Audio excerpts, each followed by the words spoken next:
Después de que mi hijo muriera, mi nuera se quedó en la cocina y dijo con una voz helada: «Deberías empezar a acostumbrarte al sótano. Esta casa es solo para personas que siguen siendo útiles». La miré directamente a los ojos. No discutí, no me enfadé, simplemente saqué el teléfono y llamé en silencio a mi hermano para pedir ayuda. Ella pensó que acababa de echar a un viejo inútil de su propia casa. Lo que no sabía era que esa llamada iba a destruir por completo su vida. Bienvenido a la historia. Antes de continuar, dime desde dónde estás viendo esto y qué harías si tu propia familia te obligara a irte al sótano de tu propia casa. No olvides dar like y suscribirte. Nota: esta es una historia ficticia con elementos dramatizados, pero contiene un mensaje significativo y reflexivo. Lo primero que vi no fue la cara de mi nuera, sino la vajilla de porcelana de mi difunta esposa destrozada contra el cemento húmedo de la entrada, esparcida como fragmentos de hueso tras un desastre. Yo, Silas Vance, un inspector de puentes jubilado de 68 años que pasó 4 décadas buscando grietas en el acero, nunca imaginé que la fractura más peligrosa estaría dentro de mi propia casa. Mi pulso golpeaba con un ritmo frenético contra mis costillas mientras detenía mi camioneta junto a la acera. Apilados como una barricada improvisada en mi propio porche estaban los restos de cartón de mi vida, mis libros, mis abrigos de invierno y los diarios encuadernados en cuero que había llevado desde el día en que nació Keyen, todo amontonado de forma descuidada bajo el cielo gris de octubre. Milo Redmond, un capataz de construcción de 39 años, de paso pesado y mirada esquiva, ya estaba metiendo sus cosas en el despacho de mi hijo antes incluso de que el cuerpo se enfriara.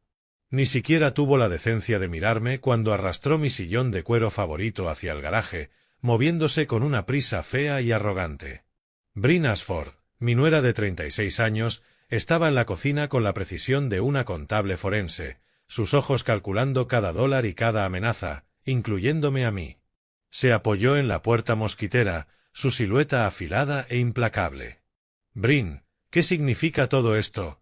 ¿Por qué están mis cosas fuera?», exigí, con la voz quebrándose a pesar de intentar mantener la compostura. «La casa está evolucionando», Silas respondió sin un ápice de emoción. «Necesitamos el espacio para alguien que realmente aporte. Una casa es como un puente envoladizo.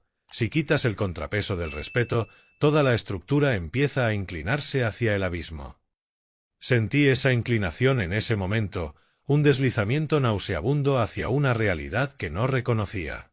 Antes de poder encontrar palabras para responder, la puerta se abrió de golpe y Kim Vance, mi nieta de 9 años, la única chispa de alegría que quedaba en esa casa, me miró con unos ojos que habían visto cosas que ningún niño debería ver. Corrió hacia mí con la cara empapada en lágrimas, pero la mano de Bryn salió disparada como la garra de un ave rapaz y la agarró del brazo con una fuerza que me hizo ver rojo.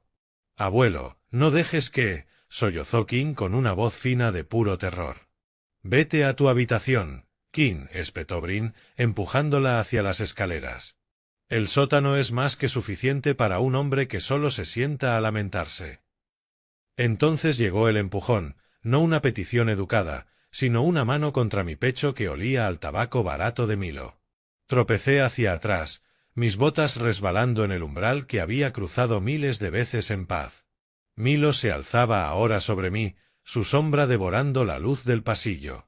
«Ahora eres un ocupante, Silas, no un residente», dijo Bryn, bajando la voz a un susurro frío y clínico.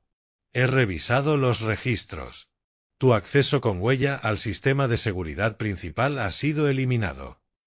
Yo pagué ese sistema, jadeé, con el sabor amargo del metal llenándome la boca por la adrenalina. «Pagaste muchas cosas que ya no te pertenecen», replicó ella. Milo me agarró del hombro y me empujó hacia la estrecha puerta sin terminar detrás de la cocina. Intenté resistirme, pero el peso de su traición conjunta era una presión física que no podía superar. Me empujó dentro y sentí como el aire se volvía fino y frío cuando el cerrojo hizo clic, encerrándome en el silencio oscuro y húmedo del sótano. Entonces comprendí que el medicamento que Bryn le daba a mi hijo podría haber sido lo mismo que lo llevó a la tumba. La oscuridad no solo se tragaba la luz, sabía a aceite de caldera y a 30 años de secretos olvidados presionando mis pulmones mientras tanteaba buscando la cuerda. Mis dedos rozaron el cordón deshilachado y una única bombilla desnuda parpadeó, proyectando sombras esqueléticas sobre el cemento húmedo. El aire en ese sótano de Michigan siempre era frío, pero esa noche se sentía como una tumba. Temblé, el frío calándose en mis huesos de 68 años mientras observaba lo que se había convertido en mi jaula. Mi banco de trabajo, donde una vez enseñé a Keyen a biselar bordes y respetar la veta de la madera, estaba enterrado bajo pesadas bolsas de basura negras llenas de mi propia ropa. No era solo desorden, era un entierro deliberado.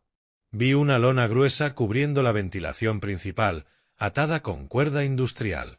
Me habían cortado el aire y la calefacción antes incluso de que entrara. 30 años inspeccionando puentes y no vi el óxido en la esposa de mi propio hijo. Me quedé allí, rodeado del olor a polvo metálico y viejos planos, dándome cuenta de que las quejas de Brin sobre el desorden durante meses nunca habían sido por el espacio. Había estado preguntando por mis archivos, siguiendo mis movimientos y marcando la ubicación de mi caja de documentos con la paciencia depredadora de un lobo. Caminé hacia la esquina del fondo, mis botas crujiendo sobre la suciedad. Un ratón corrió sobre un montón de esquemas enrollados, sus diminutas garras arañando como un fantasma en el silencio. Alcancé detrás de una pila de informes estructurales la pequeña caja fuerte metálica que guardaba los pilares de mi vida. Mi mano encontró aire frío y cortante en lugar de acero liso. Acerqué la caja a la luz tenue y el corazón se me detuvo. La tapa había sido forzada con tal violencia que las bisagras casi estaban arrancadas. Las marcas de la herramienta habían dejado profundas heridas plateadas en el metal, un grito físico de violación. Todos los documentos esenciales, mi certificado de nacimiento, mi número de seguridad social y la escritura de la propiedad en Michigan habían desaparecido. Lo más devastador, los informes médicos finales de Keyen, los que prometí proteger hasta entenderlos, también habían desaparecido. ¿Cuántas veces había estado de pie sobre un cable de suspensión confiando en las matemáticas mientras mi propia familia cortaba los cables bajo mis pies? Me dejé caer sobre una caja de plástico, el aire viciado llenando mis pulmones como plomo. La caja fuerte estaba fría, pero darme cuenta de que la muerte de mi hijo era un negocio para Brin ardía como hierro caliente en mi garganta. No solo me estaban quitando mi habitación o mis muebles, estaban borrando mi existencia legal. Miré hacia abajo y vi una fotografía rasgada de Keyen en el polvo, su rostro roto justo por la sonrisa. Debajo había un pequeño trozo de papel que se le había caído al ladrón. Lo recogí con las manos temblorosas. Era una copia de una cesión voluntaria de poder notarial. Abajo, en tinta negra, estaba mi propia firma. Una réplica perfecta de mi letra, una falsificación tan precisa que me erizó la piel. Brin no solo había robado mi pasado, había usado mi propio nombre para firmar mi futuro. En ese momento entendí que si no contactaba con alguien que aún creyera en la ley, no solo viviría en ese sótano, sería enterrado bajo él. Mi dedo pulgar se quedó suspendido sobre la pantalla del teléfono, el brillo azul reflejándose en las paredes húmedas como un ojo digital frío. La pantalla de un móvil a medianoche es un sol solitario, y mientras miraba el nombre de contacto de mi hermano, comprendí que no solo estaba llamando a un detective, estaba llamando a un salvavidas antes de que la corriente me arrastrara para siempre. Pulsé llamar y el tono hueco resonó en el sótano, rebotando en las vigas expuestas y en las bolsas de mi vida desechada. Mi hermano, Garrett Vance, un detective retirado de Detroit de 64 años, no creía en las coincidencias igual que yo no creía en el acero defectuoso. Contestó al cuarto tono, con la voz cargada de sueño, pero afilándose en cuanto empecé a hablar. Garrett, me ha encerrado en el sótano, susurré con la voz temblando entre vergüenza y rabia. Mis papeles han desaparecido, la caja fuerte está forzada y creo que Keyen fue asesinado. El silencio al otro lado solo duró un segundo. Despacio, Silas dijo con su voz áspera marcada por la nicotina, cortando mi pánico.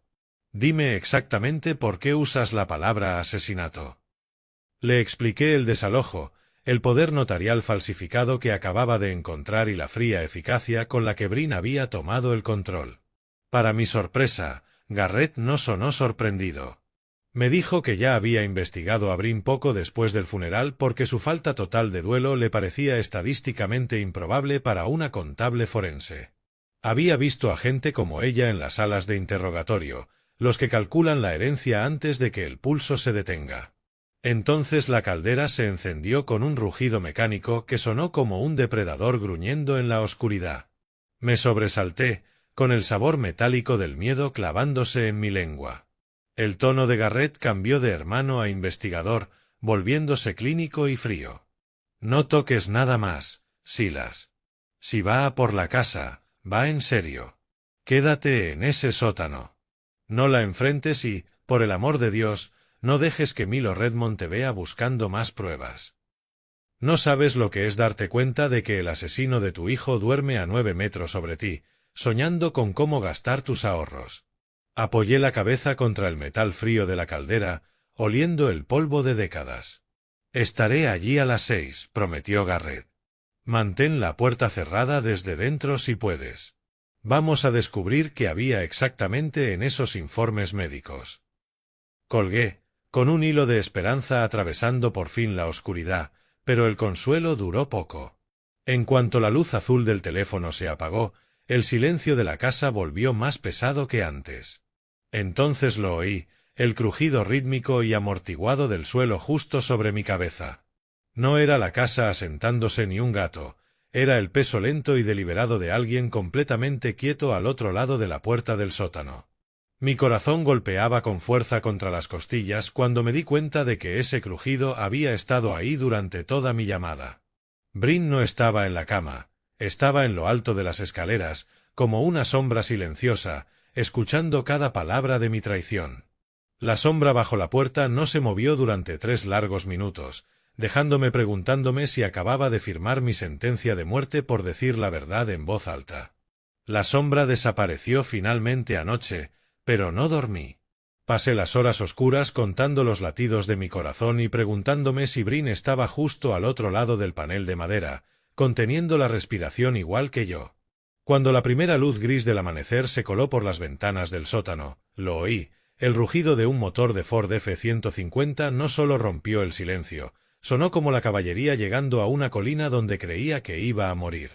Arrastré mi cuerpo rígido hacia la luz y miré por el cristal estrecho mientras las ruedas crujían sobre la grava de Ann Arbor. La camioneta de mi hermano se detuvo en seco, bloqueando el sedán de Milo en la entrada. Garrett salió. Incluso desde ese ángulo, su silueta era inconfundible. No caminaba, ocupaba el espacio con la gravedad de alguien que había pasado 30 años en homicidios en Detroit. Milo Redmond salió de la casa un momento después, aún con una taza de café humeante en la mano, con el rostro deformado por una irritación territorial. Parecía pequeño comparado con el acero y el cromo de la camioneta. Garrett no esperó invitación. Sacó una carpeta gruesa de color manila y la golpeó contra su muslo con paciencia clínica. Vi cómo Milo tensaba los hombros mientras Garrett se acercaba. «Esto es propiedad privada», gritó Milo, con la voz fina en el aire frío de la mañana. «¿Quién demonios eres?» Mi hermano se detuvo exactamente a 1 metro de él, una distancia elegida a propósito, fuera de alcance, pero dentro de la zona de intimidación. «Soy el hombre que va a complicarte mucho la mañana si no das un paso atrás», respondió Garrett con voz grave. Milo intentaba parecer el alfa, pero Garrett era un lomo plateado que ya había olvidado más sobre la violencia de lo que Milo aprendería jamás. Garrett abrió la carpeta mostrando documentos que seguramente había preparado durante la noche. «Es un aviso de derechos de ocupación. Te sugiero que leas la parte sobre acceso inmediato de familiares a propiedades compartidas antes de volver a hablar». El vapor del café de Milo subía en espirales mientras apretaba la taza con los nudillos blancos. «No me importa quién seas», escupió Milo, perdiendo la compostura. «Silas se va y Brin no quiere visitas. Saca ese trasto de la entrada». Garrett no se inmutó. «Silas posee el 50% del terreno sobre el que estás», dijo, cada palabra como un martillazo. «Eso me convierte en su invitado y a ti en un intruso si decido ponerme formal. ¿Has visto alguna vez a un hombre darse cuenta de que ha traído un cuchillo a un tiroteo sin que se dispare una sola bala? Los ojos de Milo se movieron nerviosos entre la camioneta y la casa. «No puedes entrar así», tartamudeó. «Esta es mi habitación, quiero decir, nuestra casa ahora». Ese desliz me golpeó como un puñetazo. Ya estaba durmiendo en la cama de Keyen. Milo retrocedió hacia el porche, mirando hacia la ventana de arriba donde sabía que Brin observaba, y vi algo nuevo en su rostro, miedo real. La puerta del sótano no se abrió, se lanzó de golpe, inundando mi rincón oscuro con la primera luz honesta en días. Mi hermano no me abrazó al entrar, solo miró las paredes como si estuviera en una escena del crimen. Y supe que no venía a consolarme, venía a construir un caso. Dio un paso dentro, sus botas resonando en el suelo. No miró primero mi cama ni la bandeja de comida fría, sino el perímetro. Se dirigió al fondo y tocó la compuerta del carbón. «Silas, esto está soldado desde fuera, hay una soldadura reciente». Sentí un nudo frío en el estómago. Era mi salida de emergencia y ahora era una tumba sellada. Se movió hacia la caldera, olfateando el aire. ¿Cuánto tiempo lleva esa lona tapando la ventilación? No lo sé. Brin dijo que era por monóxido de carbono. No respondió, apartó la lona y mostró una rejilla obstruida por una sustancia pegajosa. Esto no es un sótano sucio, es un laboratorio de asesinato lento. Sus palabras me golpearon como una viga cayendo. ¿Esperaban que enfermara?, pregunté. Garrett encontró un monitor de bebé oculto. Ha estado escuchándolo todo. Luego vio residuos azules en mi garrafa de agua, el mismo tono que el anticongelante industrial. Me explicó que no intentaban debilitarme, querían acabar rápido. Le conté los últimos días de Keyen, la sed, las náuseas, el aliento dulce. Pensé que era su diabetes, pero Garrett negó. Ese etilenglicol destruye los riñones como agujas microscópicas. Ella sabía exactamente lo que hacía. Sentí un golpe de rabia helada. Recordé los vasos, las vitaminas que Brin le daba. Yo le había dado las gracias a la mujer que estaba envenenando a mi hijo. Miré mis manos temblando al darme cuenta de que llevaba 3 días bebiendo de esa misma garrafa. No sentí pánico, sentí claridad. La niebla del duelo desapareció. Entonces la puerta del sótano se abrió con un gemido y una franja de luz iluminó una pequeña sombra temblorosa que no debería estar allí. Levanté la vista con el corazón desbocado. Kim Vance, mi nieta de 9 años, estaba en el cuarto escalón. Se veía frágil con su pijama desparejado, y sus ojos muy abiertos reflejaban una clase de hipervigilancia que ningún niño debería tener jamás. No miró a Garrett, que por instinto ya se había movido hacia las sombras de las vigas. Solo me miró a mí, con el labio inferior temblando mientras el aire frío y húmedo del sótano chocaba con la corriente cálida que venía de la cocina. «Abuelo, abuelo», susurró, con una voz apenas audible por encima del castañeteo de sus pequeños dientes. Mamá me dijo que no lo contara, pero el jarabe azul olía al garaje. Sentí el sabor amargo y metálico de las náuseas subiéndome por la garganta mientras extendía la mano hacia ella. «Está bien, Kim. Ven aquí. Ya estás a salvo». Bajó el resto de los escalones, con olor a detergente de lavanda en el pijama, un contraste cruel con el hedor a disolventes industriales pegado a mi prisión de cemento. Me contó que había visto a Brin mezclar ese mismo jarabe azul en el café de la mañana de mi hijo durante meses.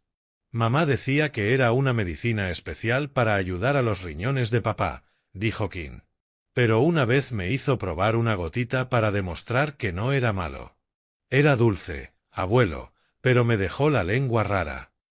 Cerré los ojos mientras una oleada de furia protectora me recorría. Brin no solo había estado envenenando a Keyen, también había preparado a su hija para que fuera una testigo silenciosa, usando esa prueba manipuladora para asegurarse de que la niña no delatara el olor químico. ¿Cómo se le explica a una niña que la persona que la arropaba cada noche era la misma que estaba apagando lentamente la vida del hombre que más quería? Abracé a Kim, sintiendo cómo temblaba su cuerpecito. «Dime dónde guarda mamá la medicina», le pedí con suavidad. Miró hacia las escaleras y bajó aún más la voz, como si compartiera un secreto. Está detrás del jabón, escondida en el cubo blanco con tapa pegajosa que hay bajo el fregadero de la cocina. Es una botella cuadrada azul, con una tapa naranja brillante. Garrett dio un paso al frente y su cara se convirtió en una máscara de asco clínico. Conocía esa expresión. Había reconocido la descripción: etilenglicol industrial, el que se usa para preparar maquinaria pesada para el invierno. La cocina de arriba ya no era un lugar de alimento. Era el epicentro de un vertido tóxico que había inundado por completo nuestras vidas. King admitió que una vez vio a Milo entregándole una botella nueva a Brin en la entrada de la casa, confirmando que la podredumbre llegaba hasta el núcleo de su alianza. No solo lo envenenó, murmuró Garrett con esa rabia fría de detective espesándole la voz. Convirtió a la niña en cómplice silenciosa de la muerte de su propio padre. King me apretó la mano con más fuerza, clavándome sus deditos en la palma como si intentara aferrarse a algo firme. Abuelo, mamá dice que la semana que viene nos mudamos a Florida. Dice que tú no vienes porque estás demasiado cansado para viajar. Dice que necesitas dormir mucho tiempo. De pronto, el aire del sótano se volvió fino, como si el zumbido de la caldera estuviera chupando todo el oxígeno. King me apretó la mano y añadió en un suspiro: y mamá dice que mañana por la mañana te va a dar la misma medicina para que duermas. Miré a Garrett y ya no vi a mi hermano. Vi a un hombre dispuesto a prender fuego a esa casa con tal de salvar lo poco que nos quedaba. La advertencia de King sobre la dosis de la mañana quedó suspendida en el aire viciado del sótano, volviendo la luz amarillenta algo enfermizo y pesado. La memoria es como un puente con tablones que faltan. Puedes cruzarlo durante años sin ver el vacío, hasta que una sola palabra de un niño rellena todos los huecos. Mientras abrazaba a King, mi mente no vagó, se precipitó de golpe al olor punzante y antiséptico de la UCI 3 meses atrás.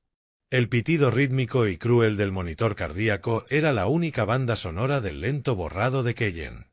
Todavía podía sentir la textura seca y de papel de su mano dentro de la mía cuando esperó a que Brin saliera de la habitación para revisar el seguro. En ese breve instante de silencio, me atrajo hacia él con una fuerza que ningún moribundo debería tener. «Papá», jadeó, con los ojos abiertos de par en par por una lucidez desesperada, «humo y relojes, no dejes que ella, el cumpleaños de King». Recuerdo el sabor metálico del remordimiento inundándome la boca incluso entonces, porque no le hice caso. «Solo estás cansado, hijo», le susurré. «Descansa. Arreglaremos los relojes de la casa cuando vuelvas».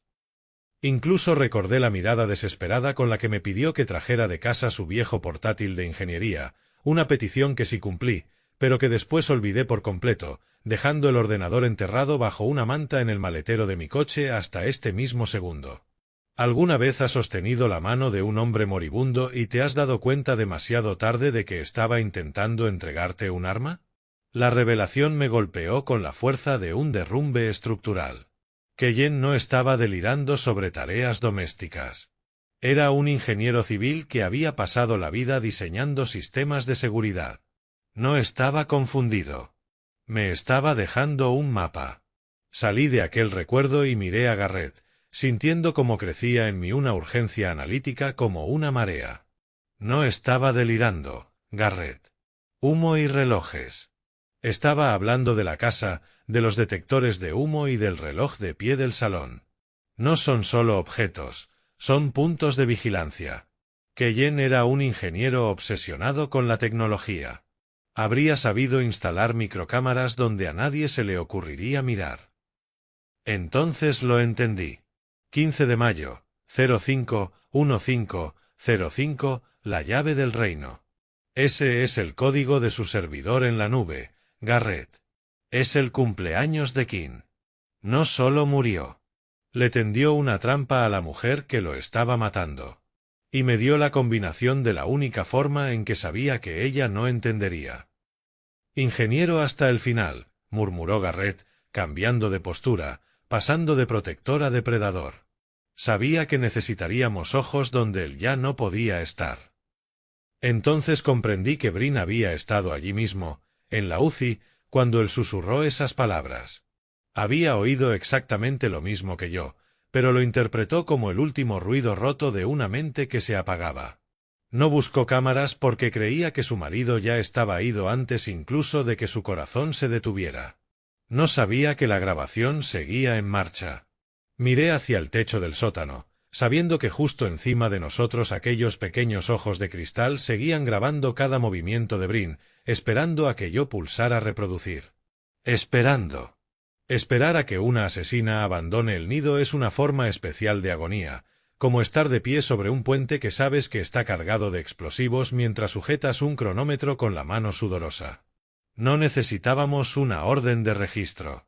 Necesitábamos una ventana de 3 horas y un camino despejado hasta el reloj de pie.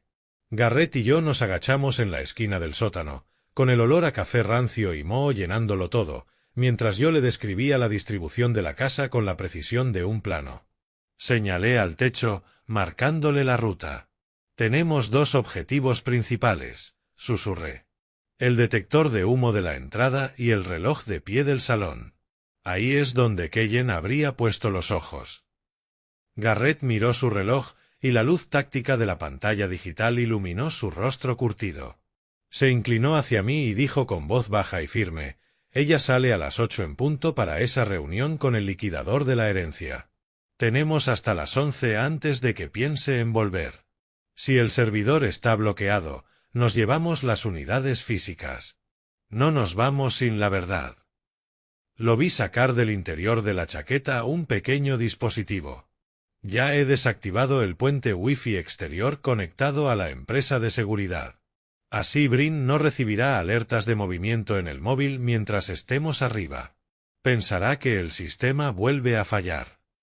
El sol empezó a colarse a través de la suciedad del sótano, iluminando la escarcha en el cristal de la ventana y anunciando el comienzo del día más peligroso de mi vida.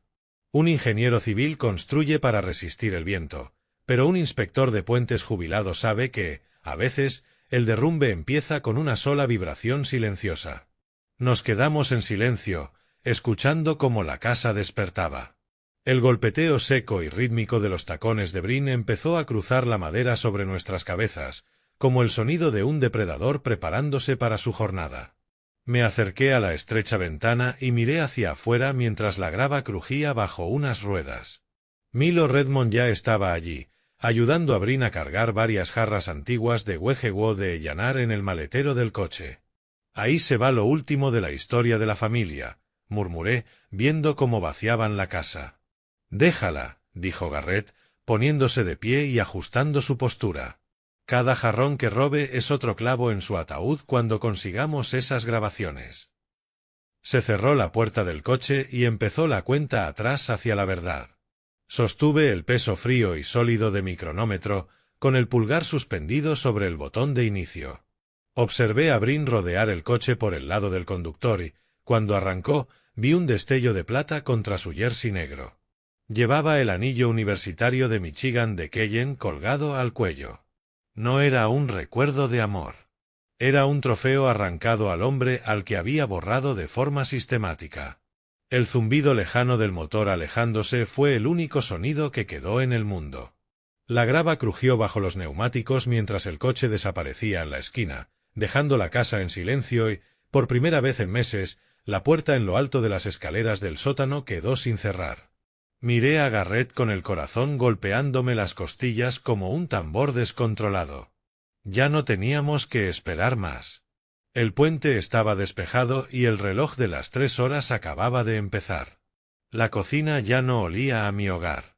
Olía a lejía cara y a la ausencia clínica de mi hijo, como una escena del crimen fregada con tanta obsesión que daba escalofríos. El aire estaba cargado con el olor de la cera para suelos con aroma a limón, una dulzura artificial y agresiva que me golpeó como una bofetada.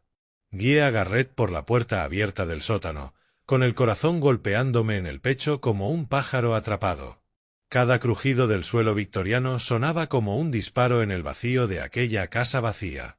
Sentía el tacto frío y resbaladizo de los guantes de látex en las palmas sudorosas, recordándome que éramos fantasmas en nuestros propios pasillos. Al pasar junto a la despensa, vi un brillo cerca del marco. Me detuve en seco, con el aliento atrapado. Un solo cabello rubio estaba pegado con cinta adhesiva a través de la puerta de la despensa, casi invisible. Brin había puesto trampas físicas. No solo confiaba en mi dolor para mantenerme en el sótano. Había diseñado un sistema para saber si alguna vez me atrevía a cruzar el umbral. «No te quites los guantes, Silas», susurró Garrett con urgencia áspera. «No dejes ni un solo rastro de que hemos estado aquí arriba». Asentí, aunque notaba la garganta cerrada. «Siento como si estuviera entrando a robar en la casa de un extraño, Garrett. Yo levanté estas paredes. Conocía cada nudo de la madera, cada crujido de los cimientos. Pero el alma del lugar había sido extirpada con bisturí. Miré hacia el fregadero, donde King dijo que estaba escondida la botella azul, pero Garrett negó con la cabeza. Señaló hacia el salón, indicándome que los ojos digitales eran la prioridad. «El hardware es secundario frente a la nube», articuló con los labios. ¿Alguna vez has estado en una habitación en la que has vivido durante 40 años y te has sentido como un fantasma rondando tu propia mesa? Eso era el salón. El toque de llanar había desaparecido. Las fotos familiares que antes cubrían la repisa de la chimenea habían sido retiradas y sustituidas por arte moderno y sin alma que parecía sacado del despacho de un dentista de lujo. Era un lienzo en blanco para la nueva vida de Brin, construida sobre mis ruinas. Llegamos al reloj de pie, cuyo tic-tac constante sonaba como una cuenta atrás hacia nuestro descubrimiento. El sabor metálico de la adrenalina me inundó la boca. Tic-tac. Cada segundo era una deuda que tenía con la memoria de mi hijo. Garrett empezó a examinar la caja de caoba oscura con una linterna, moviéndose con precisión quirúrgica. «Ahí», susurró, señalando con un dedo enguantado. «Justo encima del número 12 en romano. Eso es una lente, Silas». «De verdad lo hizo», respondí, con una oleada de asombro atravesando el terror. Convirtió la historia de esta familia en un testigo. Garrett metió la mano por el panel lateral y sus ojos se abrieron al inspeccionar el interior. Silas lo conectó a una batería de respaldo independiente. Aunque hubiera cortado la corriente de la casa para ocultar sus huellas, esto no se habría apagado ni un segundo. Keyen había sido minucioso. Había planeado una oscuridad que yo apenas empezaba a comprender. El silencio opresivo de la casa parecía presionar mis tímpanos, intensificando cualquier sonido del exterior. Cuando Garrett alargó la mano para abrir el panel del reloj y sacar la unidad de almacenamiento, el silencio se hizo añicos. El picaporte de la puerta principal empezó a sacudirse con un chirrido mecánico brusco y el pesado marco de roble gimió sobre sus bisagras mientras alguien empujaba desde fuera. Nos quedamos congelados. Contuvimos tanto la respiración que sentí que los pulmones iban a estallarnos. La adrenalina es una inundación amarga y metálica, y mientras apoyaba la espalda en la caoba fría del reloj de pie, me di cuenta de que estaba conteniendo el aire con tanta fuerza que la vista empezó a nublárseme. En la casa silenciosa, el picaporte volvió a sonar una vez más. Luego, un golpe sordo resonó contra la puerta al dejar un paquete en el porche.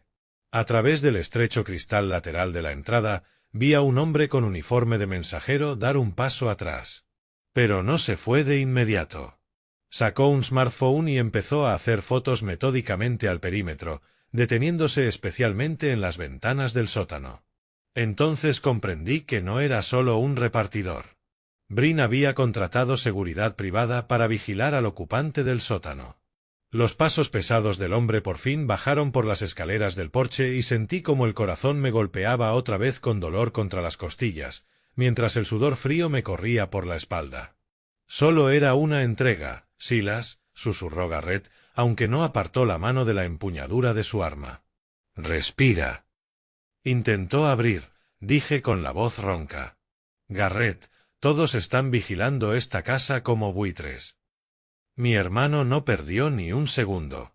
Me indicó que le ayudara con el reloj y trabajamos a una velocidad frenética y coordinada. Abrimos el compartimento oculto detrás de los pesos del péndulo, mientras el tic-tac metálico retumbaba por el pasillo vacío como el latido acusador de un corazón. Garrett sacó una pequeña caja negra del tamaño de una palma, la unidad principal de almacenamiento. Nos movimos con sigilo felino hacia la cocina, todavía cargada del olor a lejía. Me subí a una silla, con las manos temblando, y alcancé el detector de humo. Con un chasquido seco de plástico, giré la carcasa y dejé al descubierto el pequeño ojo rojo parpadeante que Keyen había dejado allí. «El reloj y el humo», murmuré. Keyen diseñaba puentes. Sabía perfectamente dónde estaban los puntos ciegos. ¿Cuántas veces inspeccioné un puente sin ver la pequeña grieta que acabaría derribándolo todo? No vi las fisuras en mi propia familia, pero mi hijo sí las vio con claridad. Nos retiramos al pequeño despacho del fondo de la casa. Saqué el portátil de ingeniería del maletero, y un leve olor a ozono subió cuando se encendió. Mis dedos flotaron sobre el teclado antes de escribir el código. 051505. 15 de mayo, el día en que nació Kim. Contraseña aceptada, susurró Garrett. La nube está cargando, Silas. 47 archivos. La pantalla parpadeó. Una barra azul de progreso avanzaba lentamente por el monitor como una serpiente digital, burlándose de la velocidad de mi pulso desbocado. Miré la lista de archivos de vídeo cifrados y mis ojos se detuvieron en la parte superior del directorio. Había una carpeta etiquetada con la precisa tipografía técnica de Keyen, para mi padre. Abrir de inmediato. Lo sabía, susurré, sintiendo que aquella certeza me cortaba más hondo que cualquier cuchillo. Sabía que yo sería el único lo bastante despierto como para encontrarlo. La miniatura del primer vídeo apareció cuando terminó la sincronización. No era solo una grabación de la cocina. Mostraba a Brin de pie junto a la encimera, de espaldas a la cámara. Sostenía una jeringuilla sobre el frasco de insulina de mi hijo. Luego giró la cara hacia la luz con una sonrisa que me perseguirá en pesadillas hasta el día en que muera. Mi hijo no solo estaba enfermo. Lo estaban ejecutando dentro de su propia casa. Garrett alargó la mano por encima de mi hombro y pulsó reproducir. El clic del ratón sonó como el golpe de un martillo clavando un clavo. El botón de reproducción era solo un pequeño triángulo blanco, pero al pulsarlo sentí como si apretara el gatillo de un arma que había estado apuntando al corazón de mi hijo durante meses. El resplandor azul de la pantalla iluminó el aire frío e inmóvil del despacho. La marca de tiempo del archivo decía 14 de abril de 2024. En la pantalla apareció con claridad la misma cocina por la que acabábamos de pasar. Brin estaba sola, moviéndose con eficacia y sin la menor vacilación. Yo miraba con la garganta cerrada mientras sacaba una botella azul industrial de debajo del fregadero. Ni miró alrededor ni parecía nerviosa. Tenía la concentración fría y analítica de un depredador revisando sus trampas. Usó un gotero de medición precisa para extraer el etilenglicol, el líquido brillando con un azul débil y siniestro bajo la luz de la mañana. Lo añadió a la taza de cerámica favorita de Keyen y lo removió con una cuchara de plata hasta que el tono desapareció en el café oscuro. Aún más escalofriante era su atención al detalle. Cogió una botella de crema sin azúcar y comprobó las calorías en la etiqueta antes de echarla en la taza, asegurándose de que el dulzor extra del anticongelante no provocara un pico de azúcar que pudiera alertar al monitor de glucosa. «Mírale las manos, Silas», susurró Garrett. «Ni un solo temblor. Ya ha hecho esto antes». Yo solo podía mirar su boca. «Está tarareando», dije con voz ronca, mientras el sabor seco y amargo del odio me llenaba la boca. «Mi hijo se está muriendo en la habitación de al lado y ella está tarareando una nana para sí misma». Ver aquel vídeo fue como inspeccionar un puente mientras se derrumba a cámara lenta, viendo cómo salta cada remache y se dobla cada viga mientras el arquitecto se queda mirando y sonríe. Keyen entró en escena. Entonces sonó su voz digital, pequeña, pero tan llena de vida, que fue como si un fantasma hubiera entrado en el despacho. Se le veía sano, aunque cansado, apoyado en la encimera y frotándose los ojos. Le dio las gracias por cuidarlo tan bien mientras luchaba con las fechas de entrega de sus proyectos de ingeniería. Dio un largo sorbo agradecido de su taza que decía el mejor papá del mundo. Vi el instante exacto en que el veneno entró en su organismo. Una sentencia de muerte entregada con una sonrisa suave y comprensiva. Ella lo besó. La mujer que acababa de echar muerte líquida en su taza lo besó como si fuera el único hombre del mundo. Y al apartarse, miró directamente hacia el número 12 romano del reloj de pie. No sabía que allí había una lente, pero estaba buscando un testigo para su propia perfección. 47 archivos, Silas, dijo Garrett, apretándome con más fuerza el hombro. No solo estamos viendo un asesinato, estamos viendo una autopsia al revés. Me incliné más hacia la pantalla y mis ojos captaron un reflejo al fondo. En el brillo pulido de la puerta del microondas vi una segunda figura. Milo Redmond estaba en el cuarto de barro, apoyado en el marco de la puerta y observando toda la ejecución con los brazos cruzados. No era solo un testigo. Era el encargado de la obra. No necesitaba ver los otros 46 archivos para saber la verdad. Pero entonces Garrett señaló la siguiente miniatura. Tenía fecha de hacía solo 3 días y mostraba a Brin de pie junto a la entrada del sótano con aquella misma botella azul en la mano, mirando hacia abajo, hacia donde yo dormía. No respiramos. Solo hicimos clic en el siguiente archivo, descendiendo aún más al corazón mecánico de la traición de Brin. Existe una clase concreta de maldad que no solo quiere verte muerto, sino que quiere que pases tus últimas horas creyendo que has perdido la cabeza. Y yo lo vi desarrollarse en alta definición en el portátil de mi hijo. Pasé por alto las miniaturas recientes en las que aparecía yo en el sótano e hice clic en un archivo de mayo de 2024. La cámara de la cocina captó a Brin sola ante la encimera con el kit de insulina de Keyen. El chasquido estéril de la jeringuilla resultaba inquietante en el aire frío e inmóvil del despacho. Con mano firme, sacó la medicina que le salvaba la vida del vial y la sustituyó por suero transparente. Entonces comprendí que aquel suero no era solo agua con sal. Le había añadido un irritante suave. Era un movimiento calculado para asegurarse de que Keyen sintiera un pinchazo agudo al inyectárselo, haciéndole creer que la medicina era real y potente. Era meticulosa, comprobando la luz a través del cristal para asegurarse de que ninguna burbuja de aire delatara el cambio. No solo lo está envenenando con el jarabe azul, dije con la garganta cubierta por el sabor metálico de un grito reprimido. Le está quitando su escudo. Garrett asintió con gesto sombrío, el rostro iluminado por el resplandor azul del monitor. Suero.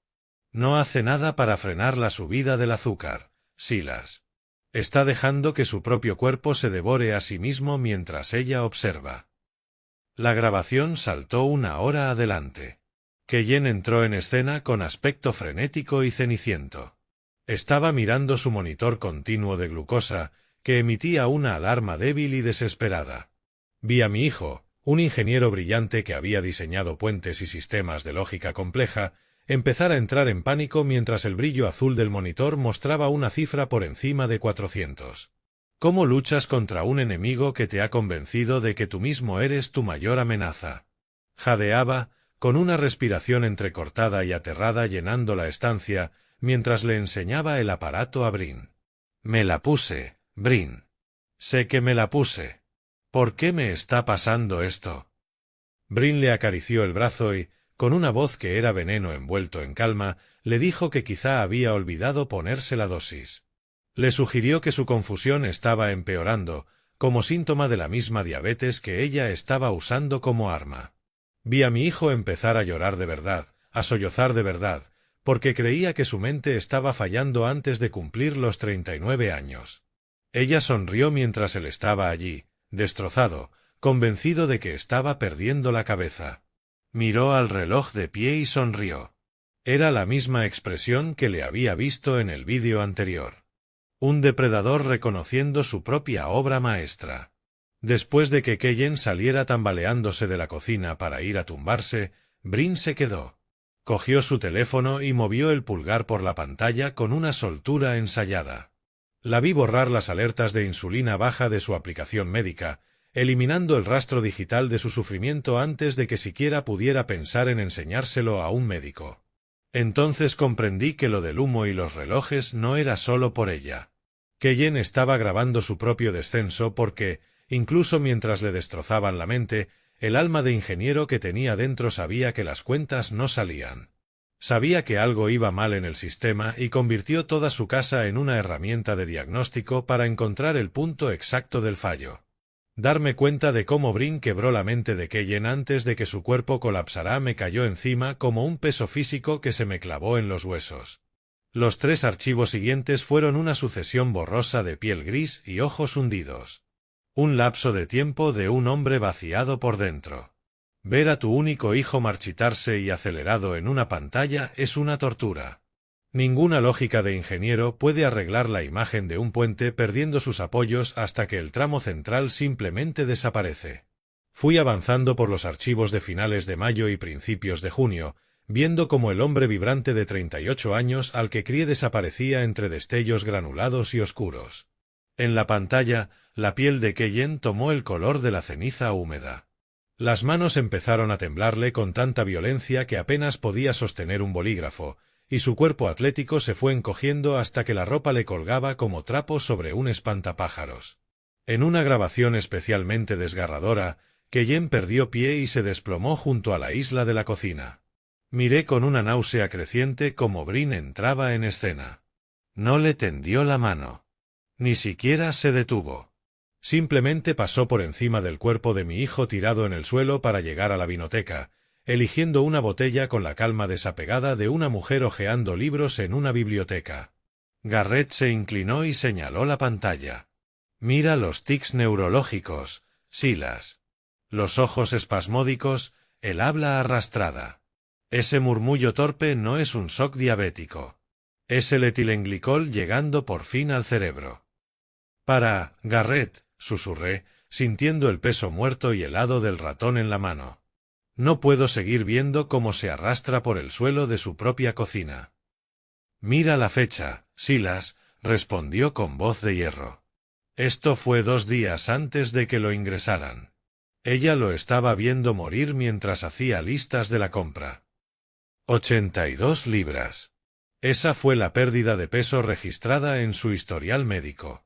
Verlo con mis propios ojos era como contemplar a un fantasma intentando habitar a un hombre vivo. Notaba el viejo portátil de ingeniería calentándose sobre mis piernas, mezclándose el olor a plástico caliente y polvo con mi propio sudor frío. Entonces encontramos la última grabación en la que aún parecía sano. Era principios de junio y, durante un breve instante de lucidez temblorosa, Keyen miró directamente a la cámara del detector de humo. No habló. Quizás sabía que el audio era demasiado arriesgado, pero sostuvo su cuaderno de ingeniería frente a la lente durante 3 largos segundos. Era una lista frenética de cálculos garabateados, una demostración geométrica de que su proporción entre insulina y carbohidratos no tenía ningún sentido matemático. Incluso mientras sus órganos fallaban, mi hijo seguía dejando testimonio en el único lenguaje en el que confiaba, las matemáticas. Lo sabía. Mírale los ojos, Garrett. Me estaba diciendo adiós a través de una lente diminuta. No era solo una víctima, Silas. Era el investigador principal de su propio asesinato. Si crees que conoces los límites de la crueldad humana, es porque nunca has visto a una mujer arreglarse el pelo en un reflejo mientras su marido se muere a sus pies. En un añadido enfermizo a aquella grabación, Brin inclinó la cabeza, se recolocó sus ondas rubias y se hizo un selfie sonriendo con Keyen agonizando desenfocado al fondo. Estaba documentando la cosecha. Cerré el reproductor de vídeo, con las manos temblando por una rabia tan fría que parecía hielo en las venas. Quería gritar, pero el silencio de la casa pesaba demasiado. Entonces los dedos de Garrett volaron sobre el panel táctil hasta encontrar una partición oculta. Encontró la carpeta de audio, la que contenía conversaciones grabadas que Brin creía privadas. Mi corazón no solo latía, martilleaba. Los archivos de audio no tenían imagen, pero las voces bastaban para oscurecer la habitación. Las voces son más difíciles de borrar que el vídeo. Llevan consigo la vibración de la podredumbre del alma. Y cuando la primera grabación empezó a sonar entre siseos, comprendí que estaba a punto de escuchar cómo hablaban de mi propia sentencia de muerte con la misma naturalidad con la que se hace la lista de la compra. Reproduje un archivo de audio con fecha del 22 de mayo de 2024. Entre el siseo y los chasquidos, las voces de Brin y Milo aparecieron nítidas y claras. Estaban en el salón, probablemente sentados en las mismas sillas que yo había elegido con Ellanar. El tono de Brin era puramente empresarial mientras hablaba del calendario para la transición. Hablaba del seguro de vida de Keyen y del valor acumulado de esta casa como su fondo de jubilación en Florida. El cobro debería ser el doble si la póliza secundaria sale adelante, dijo. El corazón de Keyen siempre fue un riesgo conocido, ¿recuerdas? Milo soltó una risa baja, húmeda y gutural que me hizo sentir un sudor helado en la nuca. Florida nos va a sentar de maravilla, Brin. Nada de nieve. Nada de fingir que nos cae bien el viejo. Me quedé mirando la pantalla, donde había una carpeta abierta con folletos inmobiliarios de Tampa, y comprendí que llevaban meses interceptando mi correo. Incluso habían ocultado una carta de la aseguradora que cuestionaba la causa natural de la muerte de mi hijo, un salvavidas cuya existencia jamás conocí. ¿Has oído alguna vez a alguien reírse de la idea de que tus pulmones fallen mientras estás sentado en tu sillón favorito? La grabación de finales de septiembre era todavía peor. La voz de Brin se había vuelto clínica mientras describía mi supuesta confusión y mi deterioro físico a su pareja. Estaba preparando el terreno para llevarme a un centro estatal, un lugar que, según dijo, era donde a los ancianos les ocurren accidentes con frecuencia. Silas es inspector de puentes, dijo. Está acostumbrado a buscar grietas. No podemos dejar que encuentre las que hemos hecho nosotros. Milo no dudó. No te preocupes. Para cuando se dé cuenta de que el agua sabe dulce, estará demasiado débil para gritar.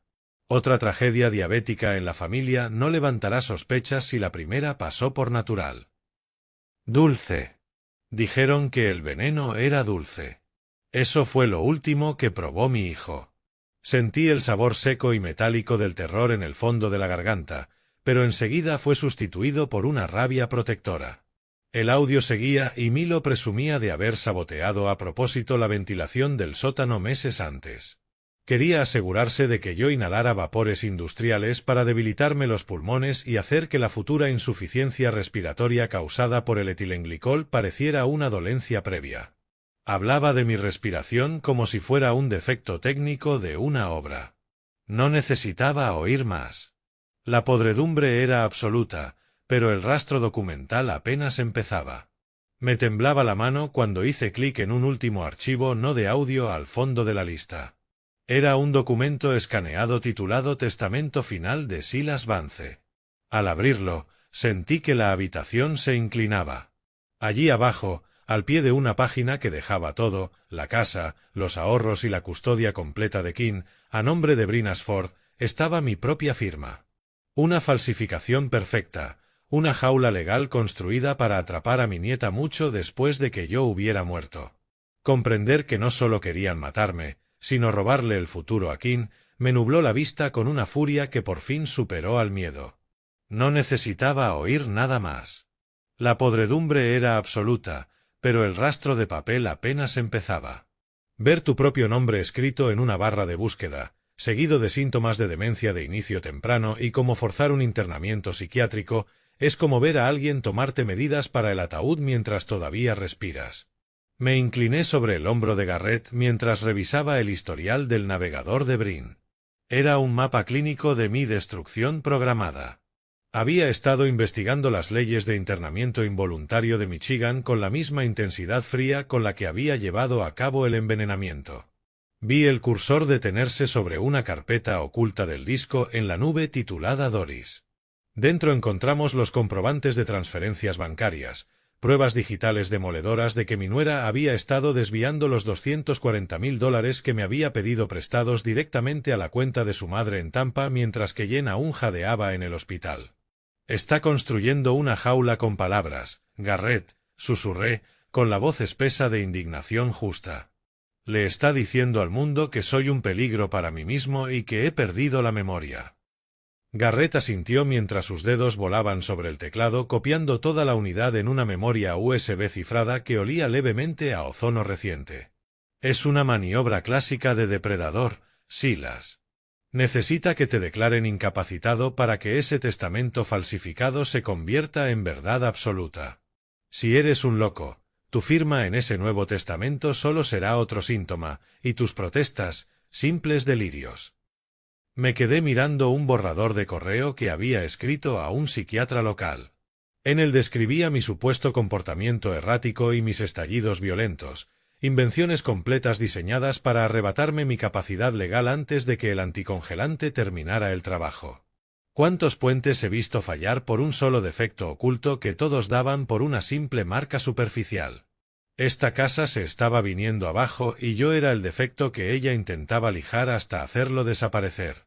Garrett terminó de recuperar los datos a las 10:45. Nos movimos con el silencio ensayado de dos ladrones, recolocando con precisión el detector de humo y el panel del reloj de pie. Me aseguré de que cada tornillo quedara con la misma tensión de antes, mientras mis ojos revisaban el suelo en busca de cualquier mota de polvo alterada. Entonces el zumbido mecánico de la puerta del garaje resonó a través del suelo. El depredador había vuelto al nido 15 minutos antes. «Vete, Silas. Vuelve al catre», siseó Garrett metiéndose la memoria USB en el bolsillo. «Yo me esconderé detrás de la caldera». Bajé otra vez las escaleras del sótano, y la oscuridad fría y húmeda volvió a recibirme como una vieja conocida. Eché el cerrojo interior justo cuando oí arriba el sonido apagado de las llaves de brin cayendo sobre la encimera de la cocina. Me acerqué a mi banco de trabajo con el corazón golpeándome las costillas a toda velocidad. Entonces lo vi. Un vaso de agua recién servido me estaba esperando sobre la mesa, perfectamente colocado. Me incliné y allí estaba, un tenue anillo azul en el fondo que no estaba cuando me fui. Había estado ocupada mientras estaba fuera. Me senté en el catre y vi danzar las motas de polvo en la luz mientras el picaporte de la puerta del sótano sonaba desde fuera, preguntándome si Brin bajaría a ofrecerme un vaso de agua o un último adiós. La adrenalina corría bajo mi piel como una corriente eléctrica afilada, pero mantuve la cara flácida y los ojos apagados. La verdad iba guardada en un trozo de plástico dentro del bolsillo de mi hermano. Y por primera vez en meses, no era yo quien debía tener miedo de lo que venía después. El camino al despacho de Jonathan fue como cruzar un puente colgante en plena tormenta. Pero esta vez sabía que las matemáticas estructurales estaban de mi lado y que los pernos de anclaje de la ley por fin empezaban a apretarse. Habíamos salido de la casa victoriana bajo el pesado manto de una medianoche de Michigan, evitando los sensores que Milo seguramente había recalibrado. Para cuando el sol empezó a abrirse paso entre la niebla, estábamos de pie ante el santuario de la ley. Jonathan Reeves, mi abogado de 70 años, un hombre que llevaba la integridad como si fuera un traje a medida, estaba sentado tras un escritorio de caoba que había visto más secretos familiares que un confesionario. La habitación olía a pergamino viejo y cuero caro, un contraste brusco con el cemento húmedo de mi prisión en el sótano. Metí la mano en el bolsillo y saqué la memoria USB cifrada, dejándola sobre el escritorio con una mano que por fin sentía firme. «Jonathan, no he venido por la herencia», dije con voz baja y áspera, aún marcada por el sabor amargo del café recalentado del día anterior. «He venido porque ejecutaron a mi hijo en su propia cocina». La compostura profesional de Jonathan, normalmente tan firme como un monumento de granito, se resquebrajó a la vista. Había conocido a Kellen desde que iba en pañales, y el horror de mis palabras lo dejó sin aliento. Me reveló que Kellen había visitado precisamente ese despacho 2 semanas antes de morir para actualizar su testamento, pero se marchó de forma abrupta antes de firmarlo. Quedaba claro que mi hijo sospechaba que Brin vigilaba cada uno de sus movimientos legales. «Silas, si lo que me estás diciendo está dentro de esa memoria, no estamos hablando solo de una demanda», susurró Jonathan. «Estamos hablando del cadalso. ¿Has visto alguna vez a un hombre de leyes darse cuenta de que la balanza de la justicia no solo ha sido inclinada, sino completamente desmontada por alguien en quien confió?» Eso era Jonathan en el instante en que escuchó el clic metálico y frío de la memoria entrando en el puerto. Nos sentamos en silencio, roto únicamente por el tic-tac grave y rítmico del reloj del despacho, que parecía burlarse del tiempo que ya habíamos perdido. Abrió el primer vídeo. La luz azul se reflejó en sus gafas, iluminando un rostro que pasó del escepticismo a una palidez de cera mortuoria. Mientras las imágenes nítidas del envenenamiento se reproducían, el monitor parpadeó, el veneno fluyó y la ley por fin despertó. Jonathan ni siquiera esperó a que terminara el vídeo para agarrar con fuerza el auricular del teléfono de su mesa. El fiscal del distrito tiene que ver esto antes del mediodía, soltó, endureciendo su resolución profesional hasta convertirla en un arma. Necesitamos una orden judicial para el cementerio antes de que anochezca. Ella cree que está a salvo porque el certificado de defunción dice causas naturales, pero estamos a punto de reescribir la historia. Mientras avanzaba por los directorios secundarios, sus ojos se estrecharon al ver un archivo de audio. Lo reprodujo, y la voz de Brin llenó el despacho, jactándose ante su madre de que el propio Jonathan era demasiado viejo y senil para notar las irregularidades en la liquidación de la herencia. Jonathan apretó la mandíbula con tanta fuerza que pensé que se le romperían los dientes. Siguió navegando por la unidad, moviéndose cada vez con más frenesí, hasta que se quedó clavado ante una carpeta oculta. Se agarró al borde del escritorio, con los nudillos blancos como hueso, y susurró: «Silas, aquí hay una segunda carpeta. No va sobre Keyen. Es una lista de cuentas en paraísos fiscales abiertas a tu nombre que tú nunca abriste». La habitación se quedó helada. Comprendí que la traición no solo había acabado con la vida de mi hijo, sino que había convertido mi propia identidad en el vehículo de su robo. Los números de aquella hoja de cálculo no representaban solo dinero.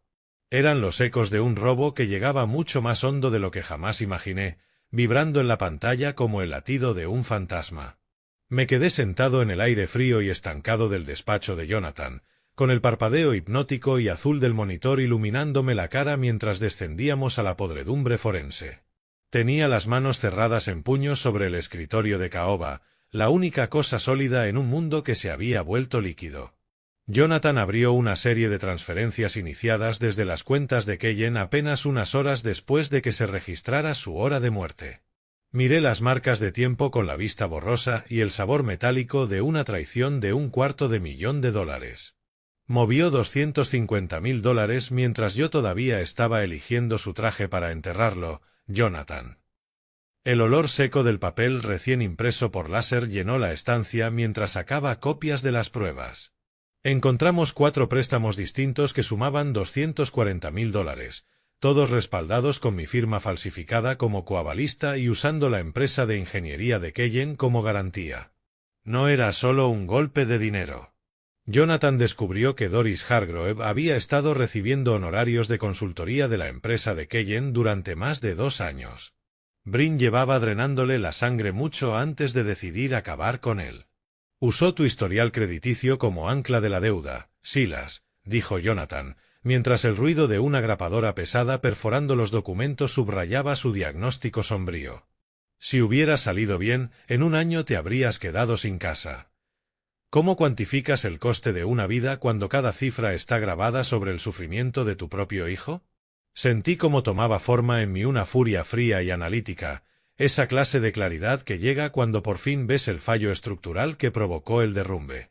Seguimos el destino final del dinero robado hasta una empresa pantalla en Tampa, Florida, llamada DH Management. Jonathan cruzó el registro mercantil y descubrió que pertenecía a Doris Hargrove, la madre de Brin. Entonces entendí que no se trataba de una sola persona. Era una cosecha generacional, una hija enviando el botín de su presa a la mujer que le enseñó a afilar el cuchillo. Doris, la mujer de Ralph. Ella es la arquitecta, ¿verdad? Jonathan asintió lentamente. Ese dinero se usó para comprar una propiedad frente al mar en Tampa hace 3 semanas. No pensaban solo huir. Estaban construyendo una fortaleza sobre la tumba de tu hijo. Tampa. Una casa de 3 dormitorios con piscina pagada con sangre y tinta falsificada. Cada transacción era un paso deliberado en una danza de muerte. El descubrimiento más espantoso llegó cuando Jonathan abrió un hilo de correos oculto en un servidor privado. Doris era quien le había enviado a Brin la investigación sobre el etilenglicol, incluido un PDF titulado Simulación de complicaciones diabéticas. Era un manual de asesinato. Aquello era un negocio familiar. Un sindicato de dos mujeres despojando hasta el hueso a los hombres de sus vidas.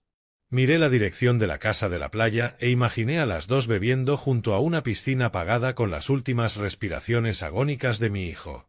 Jonathan alzó la vista desde la pantalla, pálido, y me tendió una ficha catastral impresa que pesaba como plomo en mis manos. Silas, hay un nombre más en el consejo de administración de DH Management, susurró, con la voz temblando por un miedo nuevo. Es alguien a quien conoces muy bien. Me quedé mirando aquel nombre en el papel, la última pieza del puente encajando en su sitio y revelando una traición que se extendía todavía más adentro del corazón de mi familia de lo que jamás había temido. Los golpecitos en el cristal del sótano no eran rítmicos. Eran un código frenético y desigual de una vecina que llevaba 3 años viendo cómo un lobo se disfrazaba con la ropa de mi familia. Me acerqué al sonido y mi sombra se estiró sobre el cemento húmedo. Margaret Holloway, una vecina de 65 años, con el pelo plateado recogido en un moño práctico y unos ojos capaces de detectar una grieta fina desde el otro lado de la calle, estaba arrodillada entre las hortensias marchitas junto a mi ventana. Parecía fuera de lugar allí, con las rodillas hundidas en la tierra del jardín mientras deslizaba una carpeta de cartón por la estrecha rendija. La llevo viendo desfilar por aquí como si mandara en toda la manzana, Silas, susurró, con la voz amortiguada por el cristal grueso. Y no manda. Extendí la mano y cogí la carpeta, sintiendo la textura áspera de la tierra en los bordes. ¿Qué es esto, Margaret? ¿Por qué meterte en todo este lío por un hombre encerrado en un sótano? Pregunté. Ella negó con la cabeza, mientras al fondo se oía el ruido lejano del cortacésped de otro vecino. Me contó que había pasado las últimas 48 horas en la oficina de registros del condado porque algo de mi exilio no le cuadraba. Había visto a Brin y a Milo discutiendo en el porche sobre la firma del viejo y supo que tenía que encontrar el único papel que Brin no podía borrar. Abrí la carpeta y el olor seco del papel me golpeó al instante.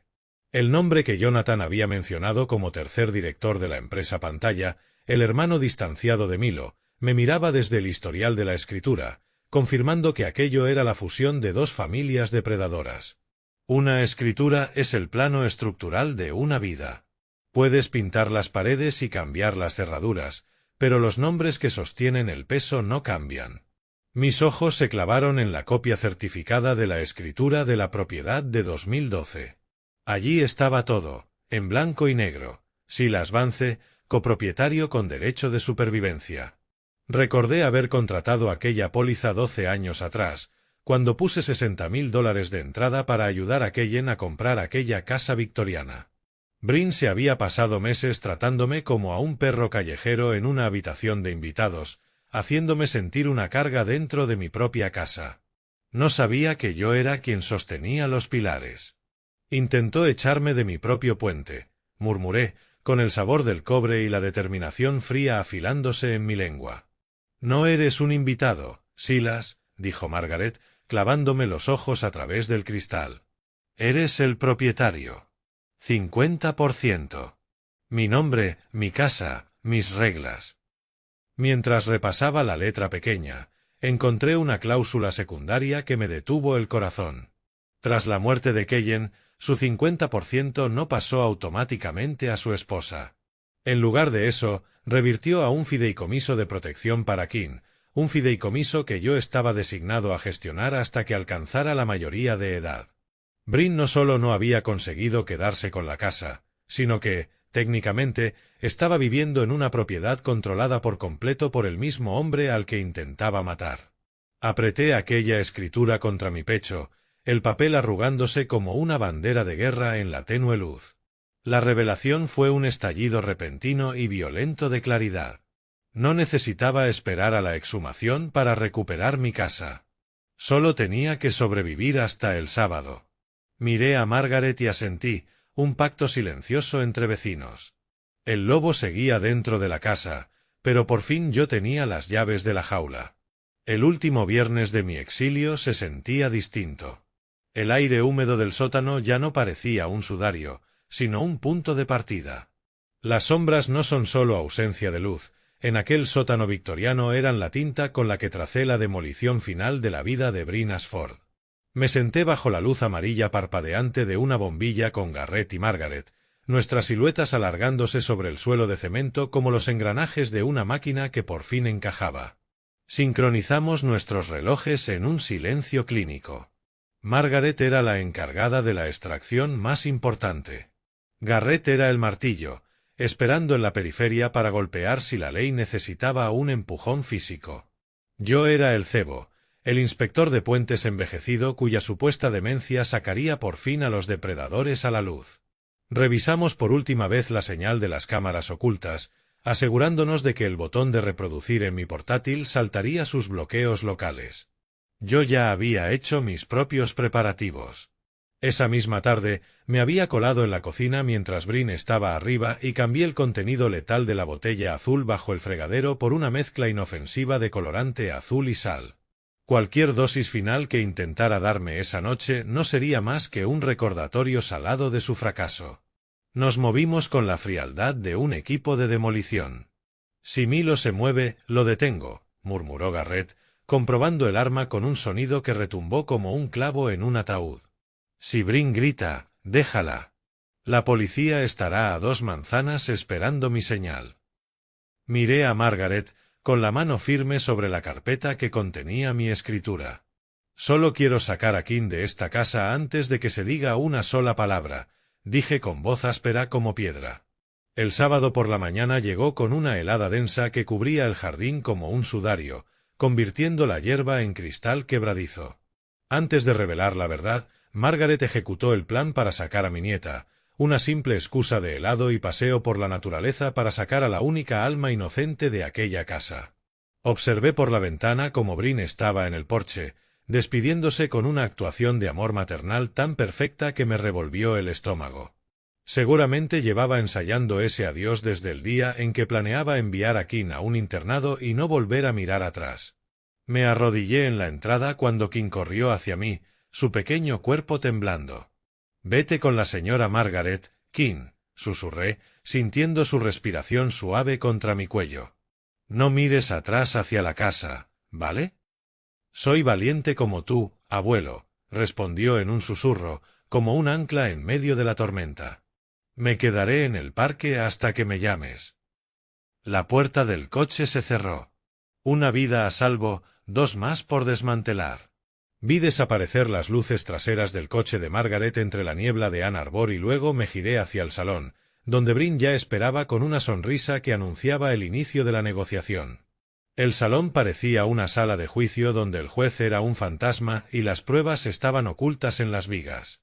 Entrar en mi propio salón era como caer en una trampa diseñada por mí mismo, una ironía estructural donde los muros de carga estaban hechos de mentiras, y yo era el único que sabía que el techo estaba a punto de derrumbarse. Me senté en el viejo sillón de orejas de Ellanar, la tela aún conservando un leve aroma de la vida que compartimos antes de que todo se pudriera. Frente a mí, Bryn y Milo estaban en el sofá como una pareja real contemplando una provincia conquistada. El perfume caro de Bryn llenaba el aire, tan denso que parecía intentar ahogar el olor a tierra húmeda de Michigan. Guardé silencio, con el sabor seco y metálico de la determinación en la lengua. «Silas, hemos encontrado una residencia preciosa en Brighton», empezó Bryn con una falsa empatía clínica. «Se especializan en deterioro cognitivo. Es lo mejor para ti. Necesitas ayuda profesional que nosotros no podemos darte aquí». Vi a Milo sonreír con desprecio mientras miraba el reloj, con postura de agresividad aburrida. Seguramente pensaba en el portal privado donde ya habían puesto mi casa a la venta. Yo había visto el rastro digital. Planeaban venderla en menos de 48 horas. «Seguro que sí, Bryn», respondí con una voz firme como una viga de acero. «Pero antes de hablar de mi deterioro, hablemos de la casa».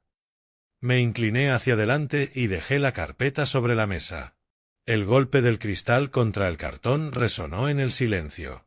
Observé cómo sus ojos recorrían la escritura de 2012 y luego el informe forense sobre los $240.000 en préstamos fraudulentos. Vi el destello de sorpresa, los cálculos rápidos en su mente, antes de que su rostro se endureciera en pura arrogancia. ¿Alguna vez has mirado a un monstruo a los ojos y has entendido que no teme la verdad porque lleva toda su vida enterrándola? Estos son inversiones, se burló, apartando el informe. Keyen lo aprobó. ¿Y una escritura? ¿Crees que un papel de hace 12 años te protege? Tengo el certificado de defunción, Silas. Tengo el control de su patrimonio. Soy la viuda, y tú solo eres un viejo confundido en un sótano. Poseo el 50% de este terreno, dije con el pulso lento y firme. Tú eres la intrusa en la casa de un muerto. Ella soltó una risa fría y cortante. No tienes nada, Silas. Nadie te cree. Milo se levantó, imponiéndose sobre mí. Metió la mano en el bolsillo y vi el brillo de un pequeño vial, un sedante.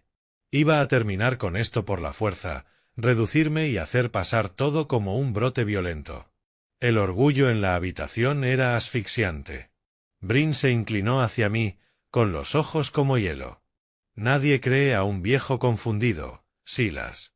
Y menos cuando el agua que bebe está llena de suplementos. Ya está todo preparado. Te vas hoy, de una forma u otra. No reaccioné. Solo miré el reloj de pie detrás de ella, sabiendo que aquel pequeño ojo lo estaba grabando todo. Cuando Milo invadió mi espacio, no me moví.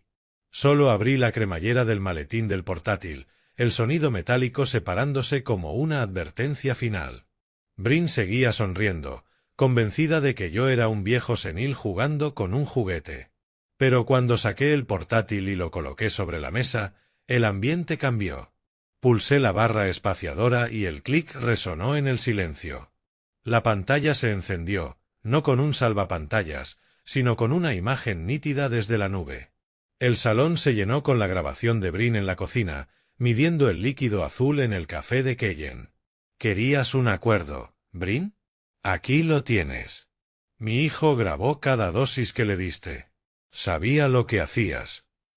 Su arrogancia desapareció, sustituida por un horror gris mientras se veía a sí misma en pantalla. Parecía un fantasma viendo su propio cadáver. Milo se quedó congelado, con el sedante aún en la mano. «Apágalo», gritó Brin. «Eso es falso.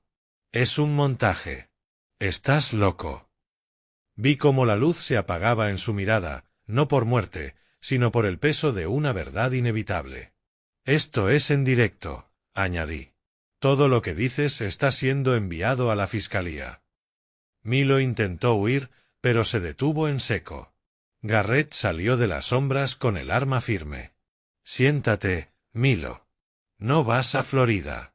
Vas a prisión». Brin perdió el control e intentó romper el portátil, pero lo retiré a tiempo. Garrett cerró la puerta de una patada. La trampa se cerró. El olor a ozono y sudor llenó el aire.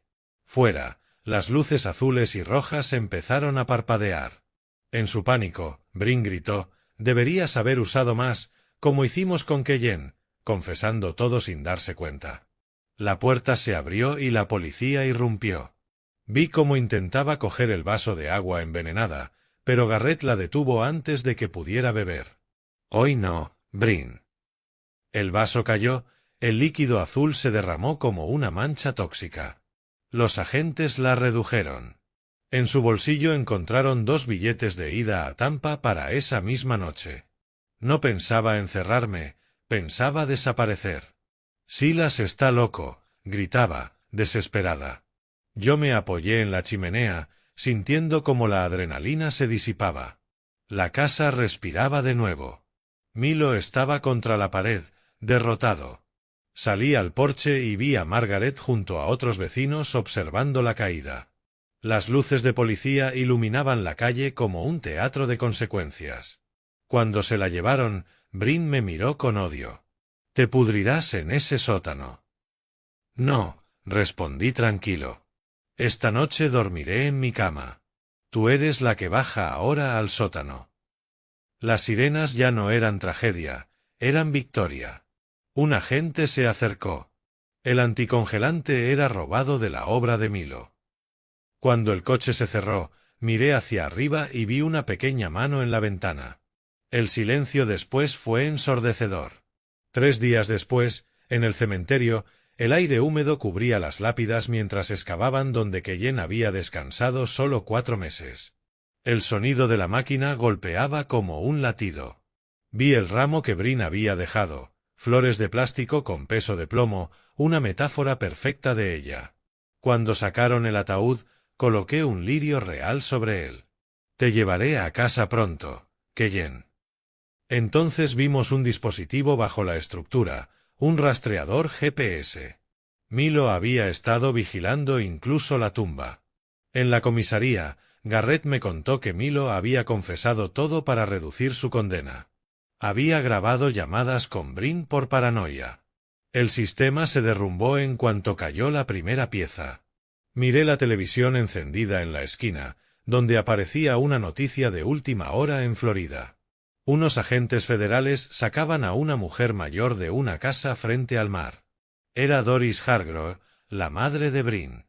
La propiedad de Florida comprada con los $240.000 robados del patrimonio de mi hijo estaba siendo embargada como bien criminal. Han atrapado a Doris, dijo Garrett, señalando la pantalla. El rastro del dinero llevaba directo a la mesa de su cocina en Tampa. Observé su rostro pálido mientras la metían en el coche y no sentí ninguna compasión. No era solo una madre, Garrett. Era la directora de una empresa familiar construida sobre ataúdes. Flash. Los focos de las cámaras en Tampa no parpadeaban, y yo tampoco. El desmontaje sistemático de la red Ashford Redmond estaba ocurriendo ante mis ojos y, por fin, la cosecha generacional de su veneno había terminado. Garrett se inclinó hacia adelante, con el gesto ensombrecido por una nueva información. La Auditoría Federal reveló que Doris había llevado a cabo exactamente el mismo plan 2 veces antes con otros yernos en otros estados. Por eso era tan clínica. Keyen no había sido una excepción. Había sido una repetición. La profundidad de aquella depravación me revolvió el estómago, pero el peso de la ley por fin estaba cayendo sobre ellas. Garrett deslizó un último documento sobre la mesa, con ese sonido seco y clínico del papel rozando la madera. Era una carta del fiscal del distrito. Y al leer la primera línea comprendí que la batalla legal había terminado, pero que el paseo más duro de mi vida aún estaba por delante. El papel tiene un peso que no tiene nada que ver con gramos ni con onzas. Mientras miraba aquella carpeta sobre la mesa, supe que la tinta que contenía llevaba la gravedad final e irrefutable del asesinato de mi hijo. El puente ya no parecía la escena de un crimen. Solo parecía un camino de vuelta a casa. Pero antes tenía que atravesar el aire viciado y el olor a cera del edificio municipal. De Miller, un hombre con la piel curtida como cuero viejo y unos ojos cargados con el cansancio de 1000 condenas, estaba sentado tras un escritorio amontonado con los pecados de la ciudad. No me ofreció la mano. Solo hizo un gesto solemne con la cabeza, mucho más apropiado para el momento. Garrett y yo nos sentamos frente a él, con la fría caoba del escritorio dura bajo mis palmas. Miller deslizó el informe toxicológico finalizado sobre la mesa. Era un blanco clínico y agresivo contra la veta oscura de la madera. Abrí la primera página y mis ojos recorrieron las densas columnas de términos químicos hasta llegar a las secciones resaltadas. Los resultados del laboratorio eran estremecedores. El informe indicaba que las muestras de tejido de Keyen mostraban concentraciones letales de etilenglicol y de su metabolito, el ácido glicólico. El laboratorio no encontró solo rastros, silas, dijo Miller, con la voz tan seca como el papel. Encontraron un depósito. Lo estaban saturando con ello. La carta del fiscal que acompañaba el informe añadía una capa todavía más aterradora. El análisis toxicológico de mi propia sangre reciente mostraba restos del mismo veneno. Estaba sentado allí como testigo vivo de mi propio intento de asesinato, sintiendo el ardor fantasma del café que Brin me había servido. Esto ya no es solo un caso de homicidio, continuó Miller. Es asesinato en primer grado con circunstancias agravantes. Aquí no habrá acuerdo. La ciencia es el inspector definitivo de puentes. No le importa la apariencia de la pintura ni el encanto del arquitecto. Solo le importa la integridad del acero. Y en aquella oficina, el acero era la realidad molecular de las células de mi hijo. Miller explicó cómo aquellos resultados desmontaban por completo la defensa ridícula de Brin sobre las complicaciones diabéticas. Había creído que era lista usando la insulina como tapadera, pero no tuvo en cuenta que la química no miente. La presencia de cristales de oxalato cálcico en el tejido renal dejaba una huella física permanente del anticongelante. Ningún abogado podía borrar aquellas diminutas aristas microscópicas. Letal, no una sola vez, sino decenas de veces. No solo lo mató. Lo fue consumiendo. La revelación me dejó un sabor metálico de shock en la garganta. Miré a Garrett, con la mandíbula dura y fija. «Tenemos suficiente para un gran jurado el lunes», dijo Miller, mientras el golpe de una grapadora pesada atravesando el informe sonaba como un mazo. «No volverá a ver el sol como mujer libre». La prueba científica estaba sellada, encerrándola en una jaula construida por ella misma. El informe también señalaba que el etilenglicol había sido mezclado con un potenciador de sabor de fresa y kiwi encontrado en los batidos proteicos caros que Brin bebía cada mañana. Eso demostraba que solo ella tenía acceso al método de administración. Miller cerró la carpeta con un chasquido firme, pero después me miró con una expresión suave, casi compasiva. Sentí un pinchazo frío de miedo. «Hay una cosa más, Silas», dijo en voz baja, «sobre los viales de insulina que recuperamos de la basura». La respiración se me quedó atascada en el pecho y el silencio en la sala se volvió absoluto. El juicio se había fijado para mediados de enero de 2026, 14 meses después de la detención de octubre de 2024, dándole a la acusación tiempo de sobra para construir un caso imposible de derribar contra Brin Ashford. El camino de vuelta al puente parecía la inspección final de toda una vida. Pero ese puente empezaba allí, en el aire frío y estancado del juzgado del condado.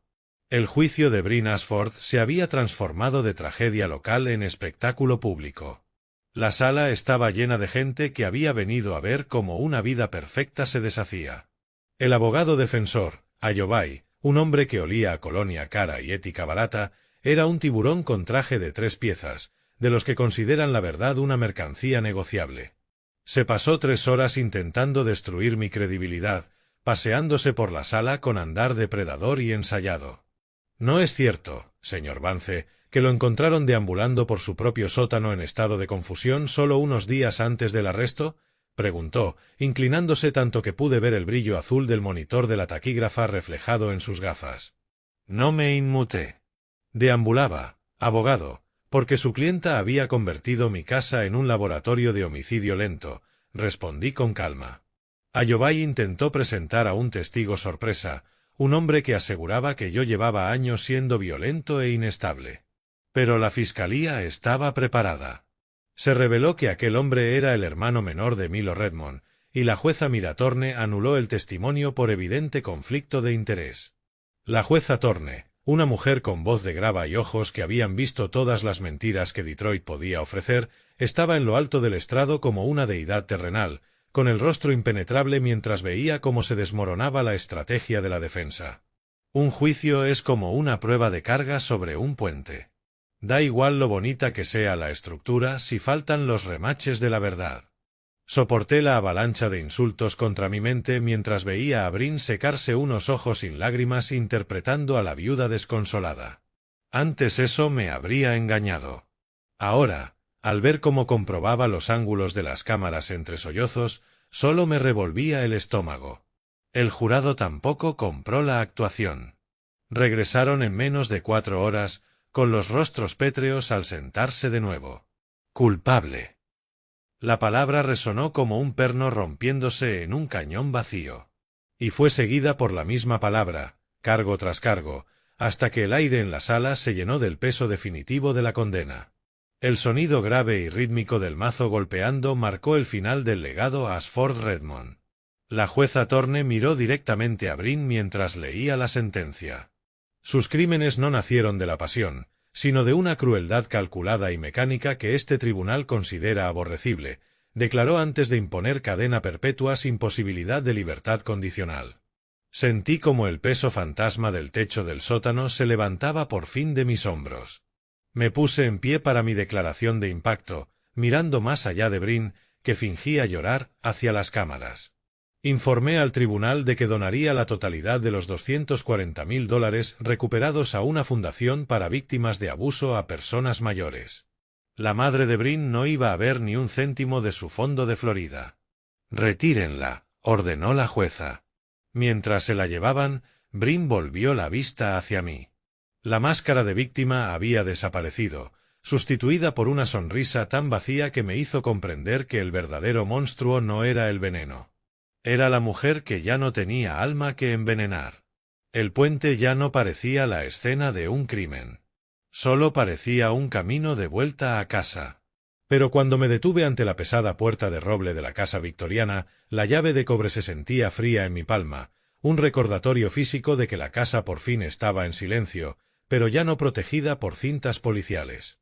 Crucé el umbral y lo primero que sentí no fue victoria. Fue un frío hueco, clínico. Comprendí entonces que la casa aún no se sentía como un hogar. Parecía un museo de cosas a las que apenas había sobrevivido, una colección de restos de una guerra que todavía no había terminado del todo.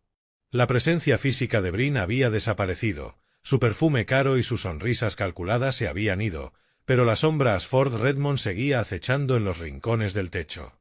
Avancé por las habitaciones con un sentido de deber sombrío, recogiendo las últimas carpetas legales y los restos dispersos de la auditoría.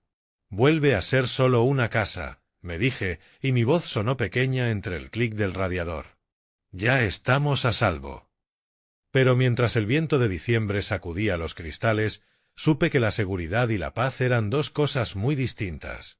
Empecé la triste tarea de preparar la Navidad, arrastrando cajas llenas de polvo desde el armario del pasillo. El olor a agujas secas de pino de las coronas del año anterior llenó el aire, un aroma que antes traía alegría y que ahora sabía a ceniza.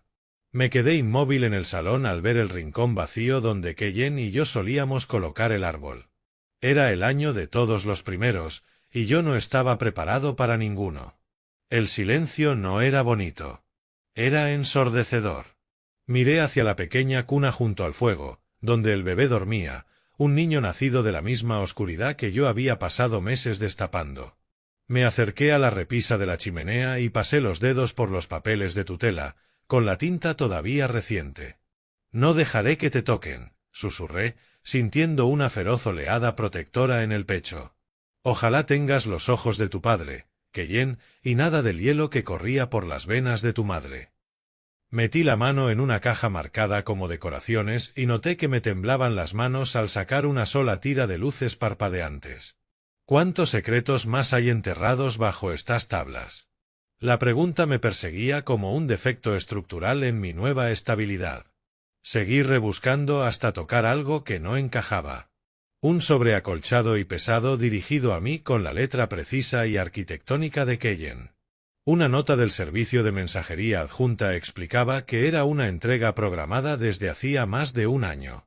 El corazón se me disparó al comprender que era su último movimiento desde más allá de la tumba. No era solo un saludo navideño. Era un legado. Me senté en mi viejo sillón, con la textura polvorienta de la caja aún en los dedos, y me quedé mirando el sobre. Dentro encontré una carta que sugería que Keyen sabía que los Ashford Redmond rondaban como buitres mucho antes de que ocurriera el accidente. Él había visto las grietas del puente antes que yo. Cuando rompí el sello de cera de la carta, la fecha en la parte superior me detuvo el corazón. Estaba escrita 6 meses antes de morir, y la primera línea era una disculpa. «Siento el silencio, Silas. Siento la distancia, pero tenía que asegurarme de que nunca fueras un objetivo». Aquella primera frase siguió ardiendo en mi cabeza a la mañana siguiente mientras agarraba el mango de una maza. Sus 5 kilos se sentían más ligeros de lo que deberían, una cura metálica contra los recuerdos que vibraban por mis brazos hasta mis dientes. La disculpa de Keyen no era solo por un secreto guardado en la sombra. Era un mapa hacia un legado físico que había enterrado dentro de la estructura misma de la casa. Recuperar aquella casa victoriana significaba más que sanar. Era una búsqueda de la verdad que él había muerto protegiendo.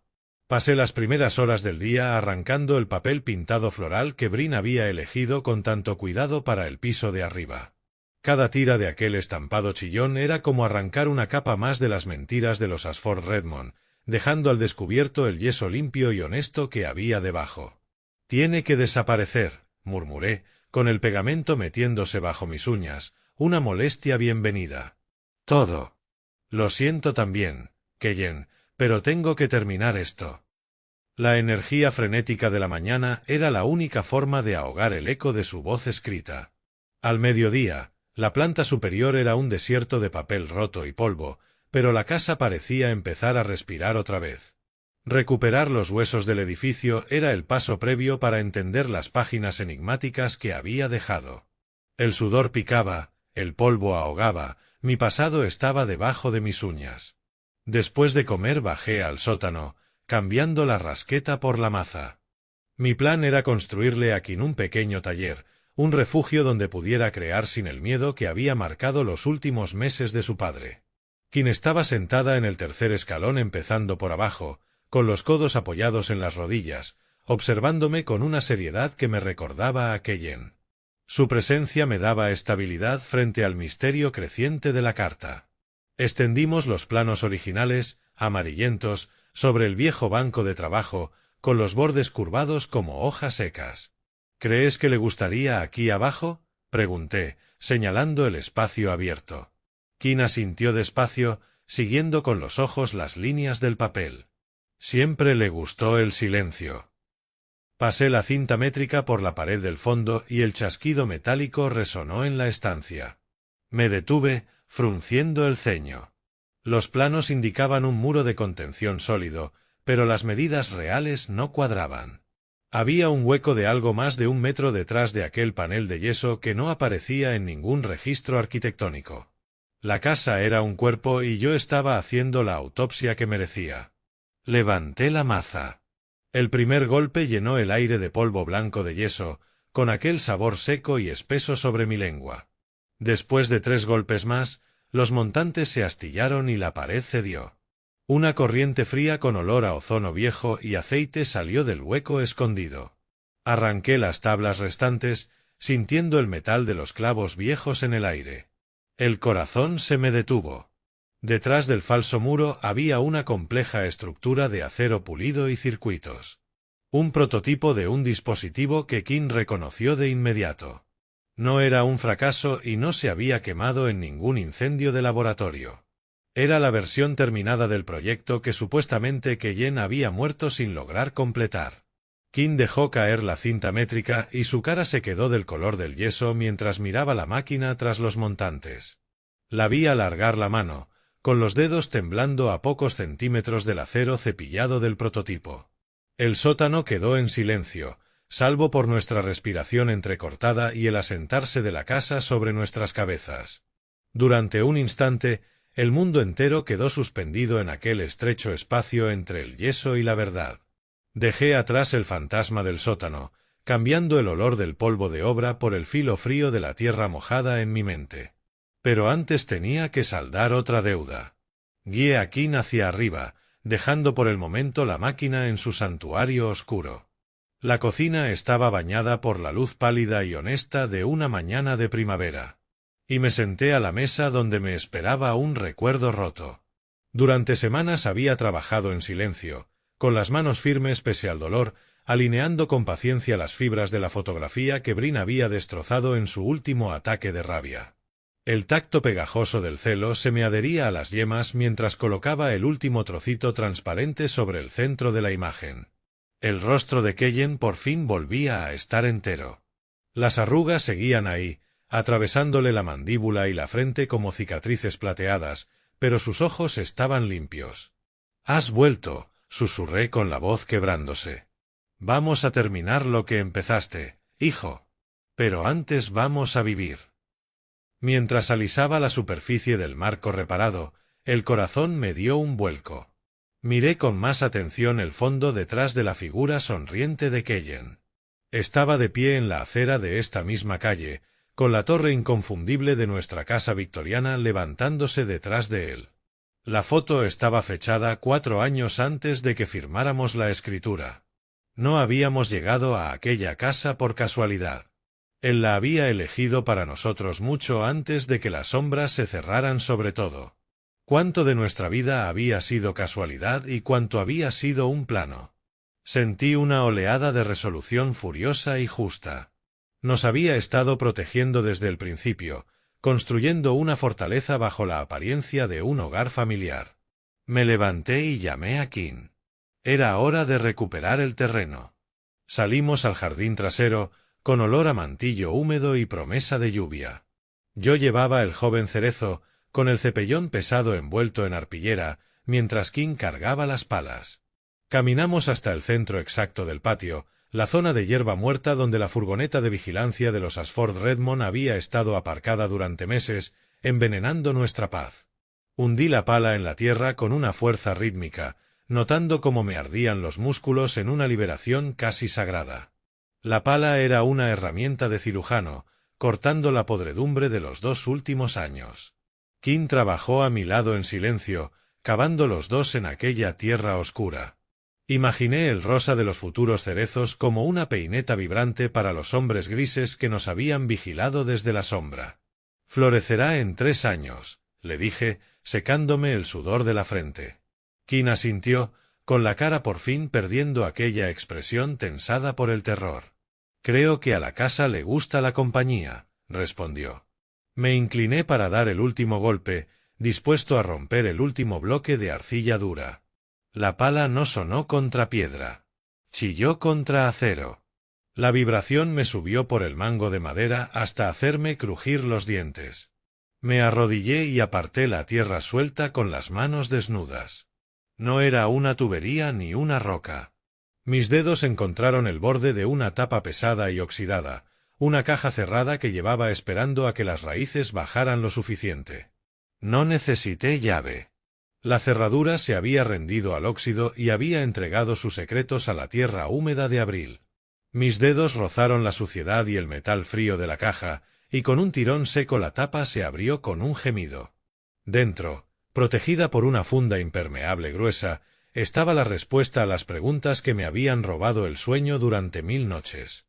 El olor a lluvia fresca y tierra recién removida me llenó los pulmones cuando saqué un paquete de papeles.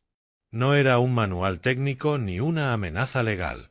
Era el crujido del pergamino envejecido lo que me recibió, cubierto con la letra elegante y precisa de Ellanar, la madre de Keyen.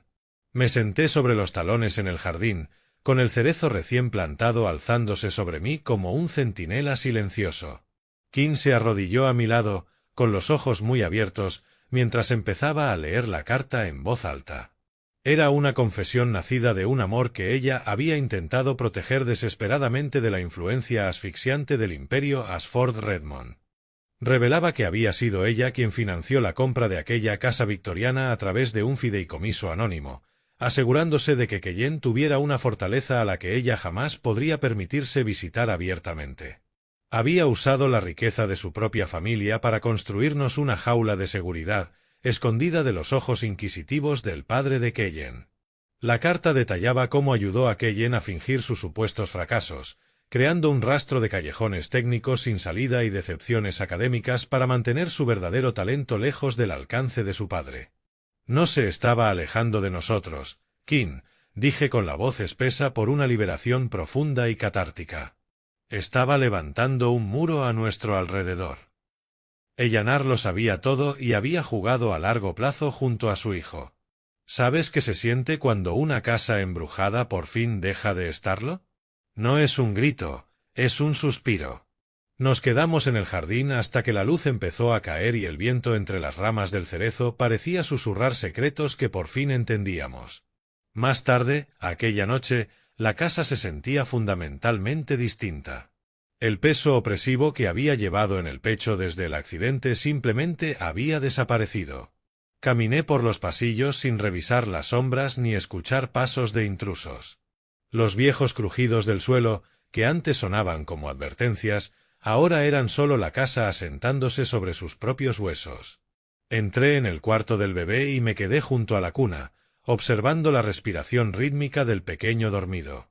La luz suave del quitamiedos teñía la habitación con un ámbar cálido, iluminando una paz que ya no creía posible. La oscuridad no arañaba las ventanas esa noche. Solo observaba, como un perro cansado. Comprendí que las pesadillas de fuego y veneno que me habían perseguido no me estaban esperando ya en la almohada. Revisé las cerraduras por costumbre, pero por primera vez lo hice sonriendo y no temblando. «Duerme bien, pequeño», susurré, apoyando una mano en la barandilla. «Por fin estamos en casa». Al retirarme hacia mi habitación, noté una vibración baja, casi imperceptible, en el aire. No era el zumbido de un electrodoméstico ni el viento bajo el tejado. Lo que había sentido como una presencia no era la maldad de los Ashford Redmond. Era un sistema de seguridad que Keyen había integrado en la frecuencia de la casa, un zumbido protector que solo se estabiliza cuando la familia está a salvo. Y mientras me sumía en el primer sueño sin pesadillas en años, comprendí que la casa ya no solo estaba en pie. Respiraba con nosotros, como un legado vivo de un hombre que nos amó lo suficiente como para desaparecer. La luz del sol no entró simplemente por las ventanas esa mañana. Reclamó el espacio, quemando las últimas sombras estancadas que habían vivido allí desde que Keyen se fue. Me desperté con la mano apoyada sobre la foto reparada de la mesilla, notando las uniones de la cinta adhesiva como si fueran braille bajo el pulgar. La paz que sentía era densa, física, y había reemplazado por fin el filo constante de la vigilancia. Mientras preparaba el desayuno, entendí que el proyecto 128KV7 no era solo una máquina escondida tras una pared del sótano. Era un interruptor digital que había borrado oficialmente nuestra existencia de las bases de datos Ashford Redmond, haciéndonos invisibles para ellos para siempre. La frecuencia que había recorrido la casa había completado su secuencia, y los hombres de los todoterrenos negros no encontrarían más que fantasmas y paquetes de datos vacíos si alguna vez volvían a buscarnos. Reuní a Kim y al bebé, sintiendo el peso del pequeño en el portabebés contra mi pecho, un recordatorio sólido de lo que habíamos luchado por proteger. Salimos de la casa al aire frío de principios de marzo de 2026, con el sol tardío del final del invierno disipando por fin las últimas sombras de nuestra pesadilla de 17 meses.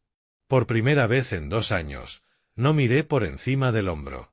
No escaneé la línea de árboles buscando lentes ni revisé la calle en busca de neumáticos desconocidos. Empezamos a caminar hacia el puente colgante que domina el valle, con las botas crujiendo sobre el sendero. Hablamos del futuro, pero la conversación había cambiado. Ya no era un plan de supervivencia. Era una vida. Hablamos de cómo compartir con el mundo la parte beneficiosa de la tecnología de Keyen, asegurándonos de que sirviera al propósito que él quería, en lugar de quedar en manos de los monstruos que intentaron destruirlo. «Ya no nos escondemos, ¿verdad?», preguntó Kim, con la voz firme mientras caminaba a mi ritmo. «No», le respondí, mirando el verde ondulado del valle. «Ahora simplemente vivimos. La guerra ha terminado. El silencio es nuestro». Es algo extraño y hermoso darse cuenta de que la persona que eras antes de la tragedia ya no existe, sustituida por alguien que conoce el valor exacto de una tarde tranquila. Era 5 de marzo de 2026, exactamente 17 meses desde que comenzó la pesadilla en aquel sótano frío de octubre. El viento fresco cruzaba el puente llevando el sonido lejano del río corriendo bajo nosotros. Miré a Kim y vi en ella a la joven en la que se estaba convirtiendo, y después bajé la vista hacia el bebé dormido. La dignidad no era algo que nos hubieran robado. Era algo que habíamos forjado en el fuego de aquellos 2 años. El puente bajo mis pies parecía el camino sólido que ya habíamos cruzado, dejando el trauma en la otra orilla. «Estaría orgulloso de la casa», dijo Kim, apoyándose en la barandilla. Asentí, con la garganta apretada por una mezcla de dolor y paz victoriosa. «Estaría orgulloso de nosotros». Saqué la mano del bolsillo y el oro liso de mi alianza captó la luz que se apagaba. Giré la mano y, cuando los rayos anaranjados dieron en el aro en el ángulo perfecto, lo vi. Una diminuta inscripción precisa en el interior que nunca antes había notado. «Siempre en casa». Era el último mensaje de Keyen, grabado en el símbolo mismo de nuestra familia. Volví a girar la mano hacia la luz, viendo aquellas pequeñas palabras brillar dentro del oro como una promesa cumplida desde más allá de la tumba. Y por primera vez, no necesité preguntarme qué venía después.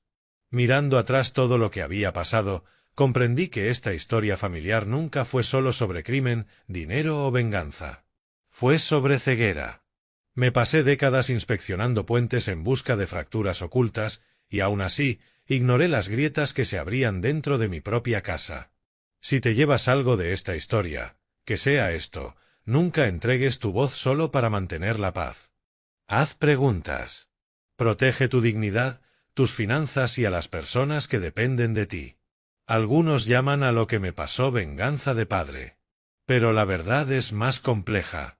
Esta venganza de padre nunca trató del odio. Trató de supervivencia y de honrar al hijo que perdí. Aún así, todo acto de venganza tiene un coste. Cuando una familia se rompe, algo dentro de ti también se rompe. Esa es la verdad silenciosa detrás de esta historia, y por eso digo, no cometas mi mismo error. Presta atención antes. Habla antes. A través de esta historia también aprendí que la justicia no siempre llega rápido, pero sí llega cuando la verdad se niega a permanecer enterrada. Creo que Dios vela por las partes rotas de nuestras vidas incluso cuando nos sentimos completamente solos. Así que, si esta historia te deja una sola lección, que sea esta: protege tu hogar, tu corazón y tu independencia. El mal suele esconderse detrás de rostros familiares, pero el valor aún puede reconstruir lo que la traición intentó destruir. Gracias por quedarte conmigo hasta el final de este viaje. De verdad me gustaría saber qué piensas. ¿Qué harías tú si estuvieras en el lugar de Silas, enfrentándote a una traición dentro de tu propia familia? Comparte tu punto de vista en los comentarios. Si esta historia te ha conmovido, considera suscribirte para no perderte futuras historias como esta. Y una nota suave antes de terminar: aunque está inspirada en problemas sociales reales, como el abuso a mayores y la traición familiar, ciertos elementos de esta historia han sido dramatizados con fines narrativos. Si este tipo de contenido no es para ti, puedes explorar otros vídeos que encajen mejor contigo.